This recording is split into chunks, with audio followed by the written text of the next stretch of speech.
Hi. You can hear me, right? Great. Hi, everyone. Thank you for joining us this evening. We are going to get started with some remarks. Before we do, I want to invite our dinner sponsor, Learning Without Tears, to come up to make a few remarks as well. So I'm going to turn it over to Rob Baker. Thank you. I'm Rob Baker. I work at Learning Without Tears, and our CEO was here. We had a speech, and he was going to go through it. But then, off he had to go to New York City. He goes, "You give the speech." So here I am.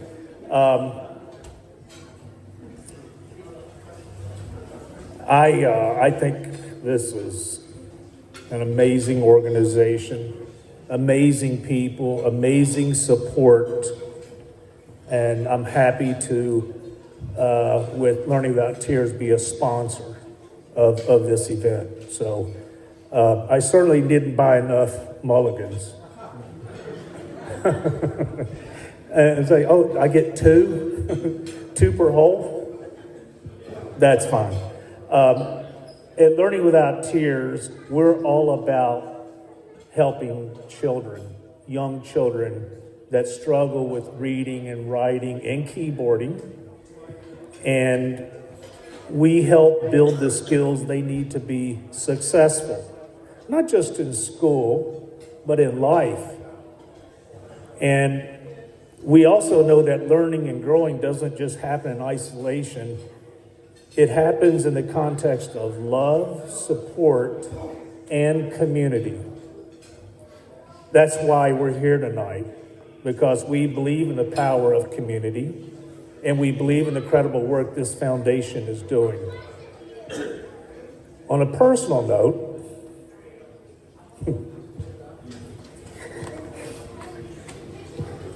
my grandson is really good friends with Lilly, and I've known her all her life, and her parents, and so I told my boss, I said, "Hey, we're going to sponsor this. We're going to raise some money. We're going to have some fun doing it." Our partnership with the Lilly and Blair Foundation just makes sense. It's what my company is about. And we had to do this. We wanted to do it. We believe that every child deserves a chance to thrive, whether it's through education, emotional support, or simply knowing that someone's in their corner. And what this foundation does, bringing light, connection, and a care to families, is nothing short of inspiring. And it takes a village. This is a lot of work. So kudos for pulling this off.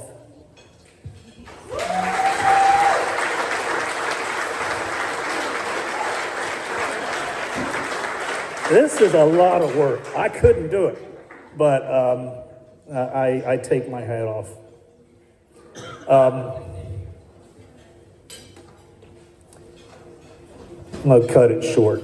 So tonight, with this dinner, let's celebrate the power of partnership. Let's celebrate the friendships, the memories, and the mission that brought us all together. And let's keep working together. It's not just a one-time thing.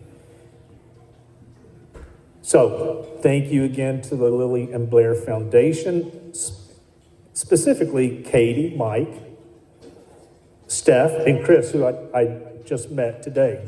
So you guys really pulled this off. So thank you again for everybody coming here, participating, raising money. Thank you all.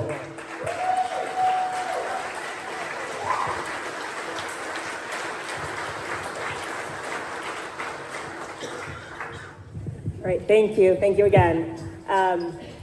So hi, everyone. If we haven't met yet, I am Katie Gregg, co-founder of the Lilly and Blair Foundation. And tonight, I just want to start where all good things do, with gratitude. So to our venue, our host, Westfields, rain or shine, they are always a fantastic place to be. So let's give them a round for their hospitality.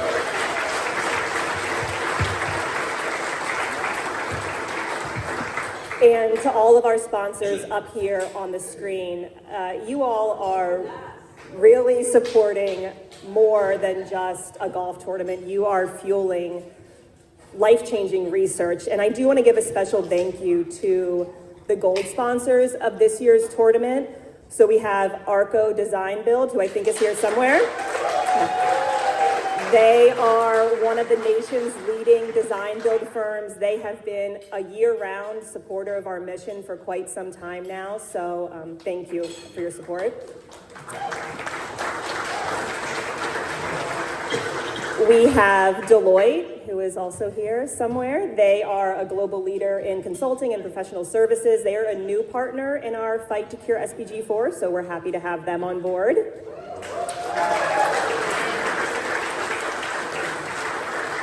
And we also have E.E. Reed East Coast, who is I can see them back there now, a trusted name in construction excellence. They are a pillar of our community, and they continue to support our cause. So thank you, E.E. Reed.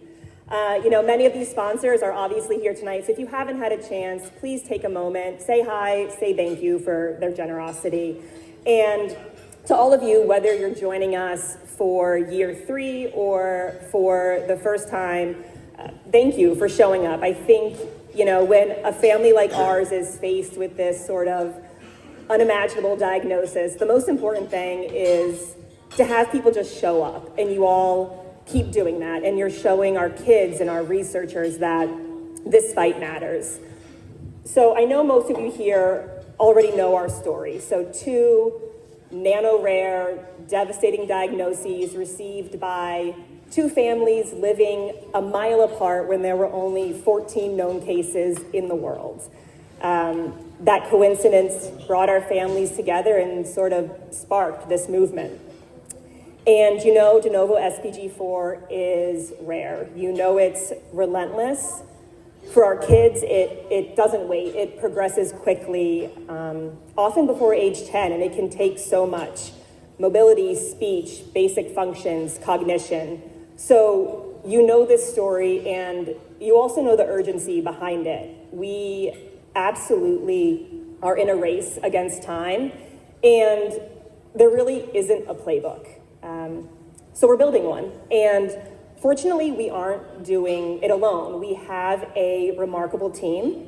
We have a medical advisory board comprised of Dr. Darius Ibrahimi Fakari from Boston Children's Hospital, Dr. Matthew Ellerick from Johns Hopkins Kennedy Krieger, and Dr. Ariane Soldados from NIH, National Institutes of Health, who we're honored to have here with us tonight. Dr. Soldados.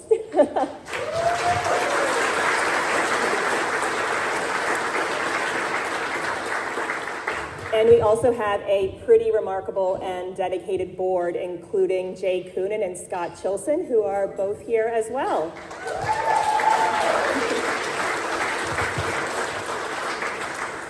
So with that kind of leadership and backing behind us, we've really been able to show up in some pretty powerful places this year. So earlier this spring, we were honored to speak at one of the most respected international meetings held in Heidelberg, Germany, on hereditary spastic paraplegia and ataxias. And it was experts and advocates from 32 countries coming together to accelerate progress, advance research, and being asked to present at that level and share what our young foundation has done in just a few short years on that international stage really shows us that what we're doing matters and that the rare disease community is paying attention.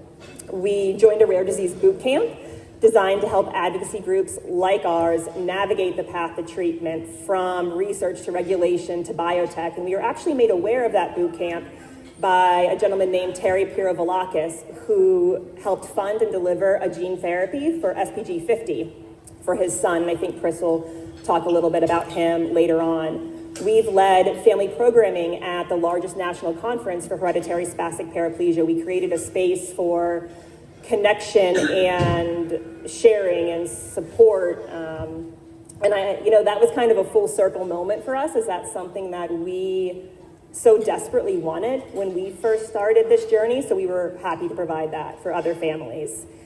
And, right here at home, we've stepped into advocacy conversations on Capitol Hill. We joined collaborative calls with our researchers, and our roles with NORD and Global Genes are helping us shape rare disease research and policy. So all that to say is, we haven't been around that long. We've been here 3 years, but today we're no longer just part of the conversations, we're leading them. People are turning to us not just for our story, but for our strategy and for how we can connect the dots and move ideas into action. And one of the ways that we do that, and something that's become a cornerstone of our entire community, is our SPG4 symposium. And I'll actually turn it over to Chris to talk more about that and the momentum that's come from it.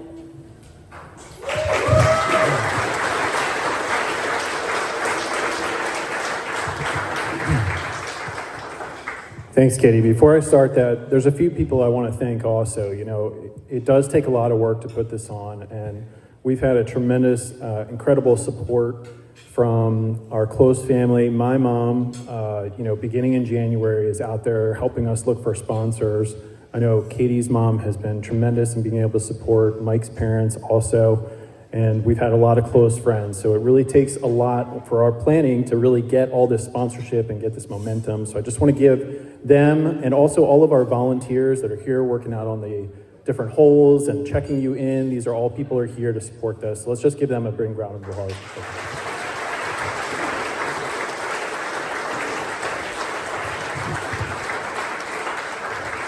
And I know we mentioned it, but I think we need to address it again. There's one person who just puts her entire heart and soul into making this a successful event. She sees to every detail, all the emails, all the communications, all the logistics. She even altered the weather to make sure we had a good day today, I'm pretty sure. So Katie, thank you for all the...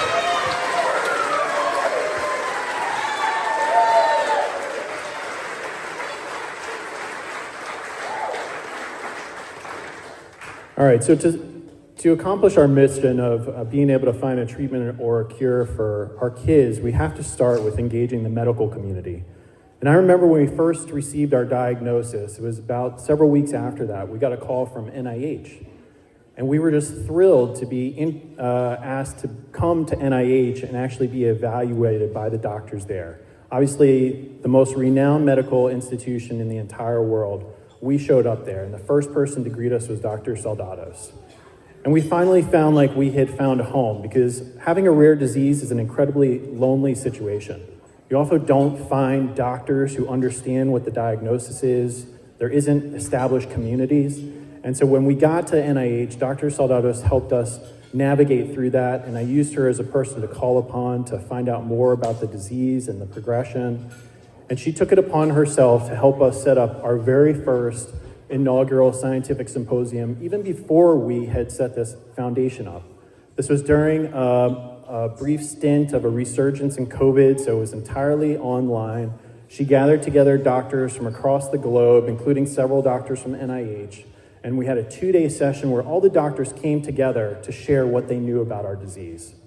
Well, that was a tremendous first step, and then she helped us move on to that. And the next year, she offered again to help us coordinate an in-person symposium that was led at the NIH, where we had doctors again come from all over the world, including Germany, as a closed-door session to not only talk about what we knew about the disease, but what do we need to do to move it forward. And so we wouldn't be as far along if we had not had the support and with Dr. Soldados spearheading these efforts. So I just want to give her a big round of applause again. Thank you.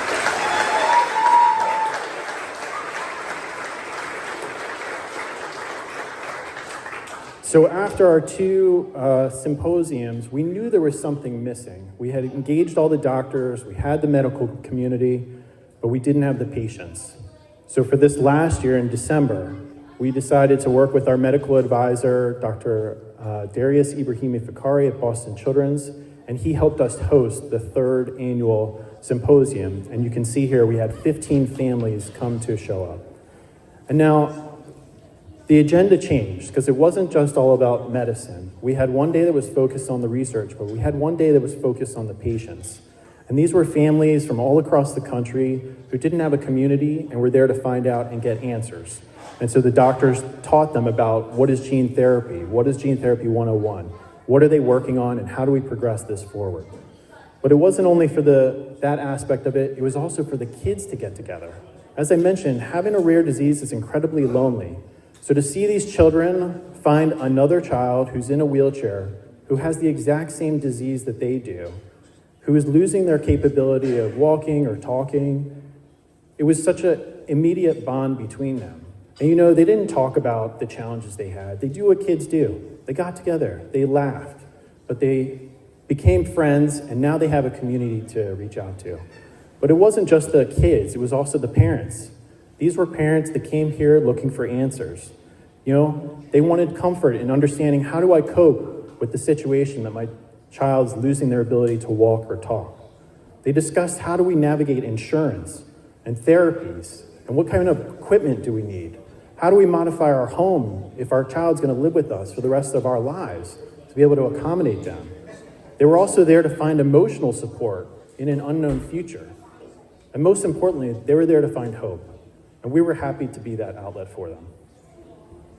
So now all this is to say, we want to continue to drive research forward. That's why we're here. That's why we're fundraising. And we're happy to share with you the grants we've given over the last year. So it started in May of last year, where we gave $50,000 to Drexel, Dr. Boss's lab, and he had approached us about developing a mouse model with Lilly and Blair's exact mutation. So he's taking a human gene and implanting it in a mouse and breeding those mouse. And you can imagine the implications of this. We'll use this for gene therapy testing. We'll also use it for testing of specific treatments that are for Blair and Lilly's exact disease. And so I got a video here. This isn't the actual mouse that they're developing right now, but it's another one that has spastic paraplegia type 4, an older version. And these are videos from Dr. Emanuela Piramini, who's in the lab there.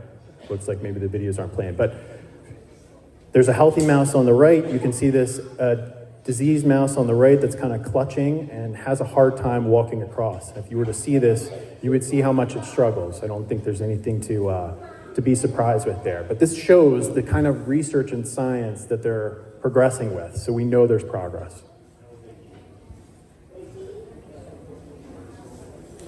The next thing that we funded was in July. We gave $150,000 to 3 institutions, $50,000 each. University of Massachusetts, that's working on building gene therapy vectors that are going to deliver the genetic material into our kids. University of Wisconsin, that has a rat model that they want to test.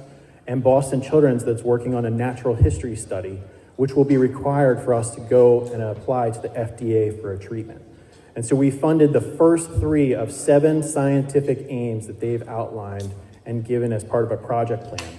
And keep in mind, it's incredible that these institutions have come together and are willing to work on this. This is a product of the medical symposiums that we've developed that allowed them to connect and want to be able to do that.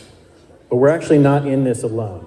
So there are 3 other foundations, and actually several other, that are also family-founded and family-run, the Cure SPG4 Foundation, Blue Jeans, and also the Maria Condori Foundation. And their children have SPG4 also. And so they also funded $150,000 to these institutions, so we in total donated $300,000. They've become close friends of ours, and now we're all working together in an unofficial consortium to continue to advance research. After that, this past February, Dr. Boss's lab at Drexel reached out to us and said that he was starting to run out of money. He wouldn't be able to continue the experiments on SPG4, and he was going to apply for an NIH grant, but in order to cover him, he asked for a stopgap in the funding. So we gave him the $25,000 to allow him to continue this research. He has now applied for a 5-year, $500,000 grant. And what's interesting about what Dr. Boss is trying to do, he's trying to not only figure out what type of gene therapy will work for our kids, but he wants to develop antibodies that will remove the toxic proteins already in their bodies. So gene therapy will help prevent the disease from progressing. We also want to be able to restore function. And that's one of the things that we're expecting and hoping from his research. And we pray that he's able to get the NIH grant approval. The other item that we've been able to fund is, we're just down the hall from Dr. Boss is Dr. Oscar Chang's lab, where he's doing some stem cell research. So we gave $5,000 to him.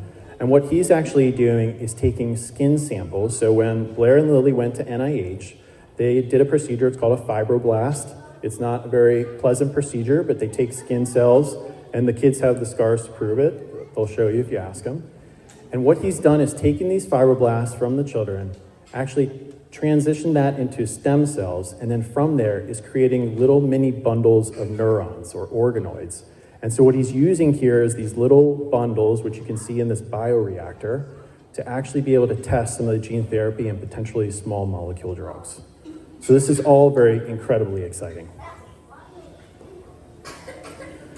But you know, it's one thing to talk about the research. It's another thing to bring it to the clinic and into our kids. And as Katie had mentioned, we're very hopeful that we can do that, and in particular because of these two reasons. SPG 50 has now moved from phase 1 to phase 3, phase 2, and then phase 3 trials. So 2 years ago, I stood up here and spoke about how Terry Probakis, our now mentor and friend in this fight against spastic paraplegia, was able to dose his kid after 3 years of raising $3 million. And now that's moved on to phase 3 trials, which shows that it's continuing to progress and get into additional patients. Additionally, just last month, a gene therapy trial has been started for spastic paraplegia type 47. So we know that we can do this for SPG4. Now, last year, I was incredibly proud to stand up here and say that in the first 18 months, our foundation had raised $300,000, which was astonishing. I'm now happy to say that just within the last 12 months, we have been able to double that, and we are at $600,000 due to your generosity, so thank you.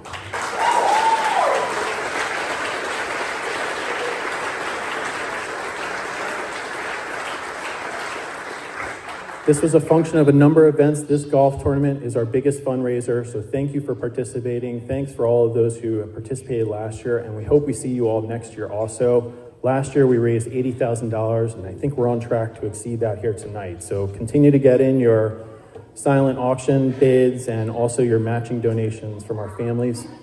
As Katie mentioned, ARCO has been a tremendous sponsor of ours, and not only supporting this event, but they've chosen the Lilly and Blair Foundation to be the beneficiary of their cornhole tournament the last 2 years, and we raised $16,500 there. And then you were incredibly generous as part of the year-end giving campaign. In addition to an anonymous donor who gave $25,000, we raised another $75,000, making that $100,000 at year-end. So again, we want to thank you so much. The science is moving forward. We're helping to drive it forward, and we appreciate all the support that you continue to give us. With that, I'll turn it back over to Katie.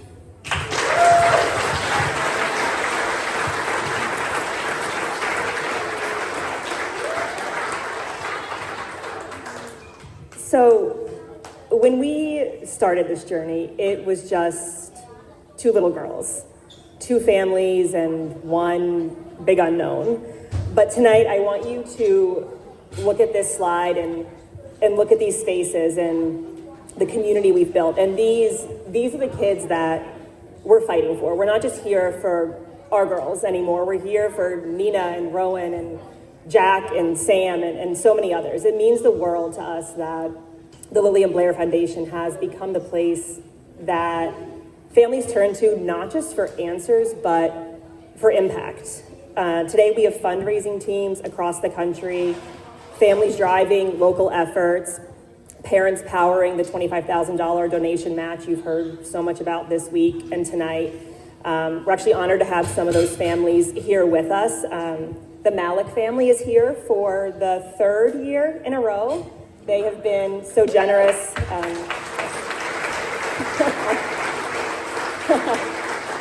They've been so generous with their time and their support and their insight as they face the same rare mutation just a few years ahead of us. So thank you again for your continued support. We appreciate it.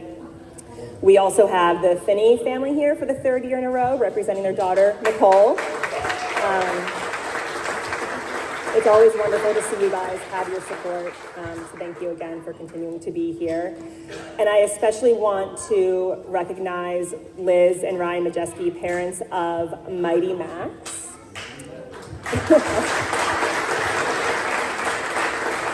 Max is an incredible boy from Michigan, and Liz flew all the way here just to be with us to support the foundation and support this event. And her family has raised over $60,000 in the last 8 months. That's about 10% of our total fundraising efforts to date. It really is just a stunning dedication of love and, belief in what's possible. So thank you, Liz. We're honored to have you with us.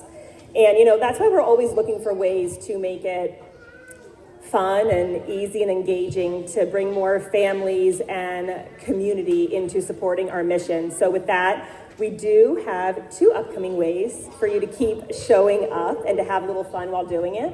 So some of you may remember our 5K run, roll, stroll, and play we held last May. This year is going to take place on October 18th. It's at a fully accessible park, Clemmy John Tree. It's just a family-friendly day of inclusion and movement and fun for a good cause. So bring the strollers, the neighbors, the wheelchairs, the grandparents. Everyone's welcome. And then this December, we're launching something new, our Winter Gala. Born out of how popular this event and dinner have become, and because our tournament is always selling out and slightly overselling, it's very cozy in here, we wanted to create something meaningful that really made space for everyone, golfers or not. So think adults night out, live music, holiday cheer, all while moving our mission forward. So more details to come on that.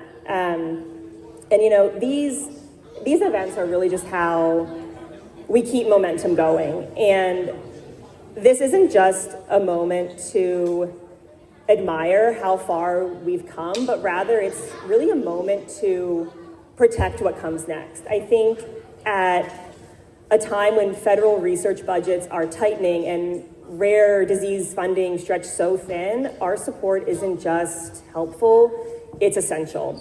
And that's why tonight's $25,000 match, it matters so much. And this match wasn't built by corporations, it was built by families in the very trenches of this disease who are still finding a way to show up and give. So if you've ever wondered if your gift matters, it does. If you've ever wondered if it'll make a difference, it will. And tonight it helps us go twice as far and move twice as fast.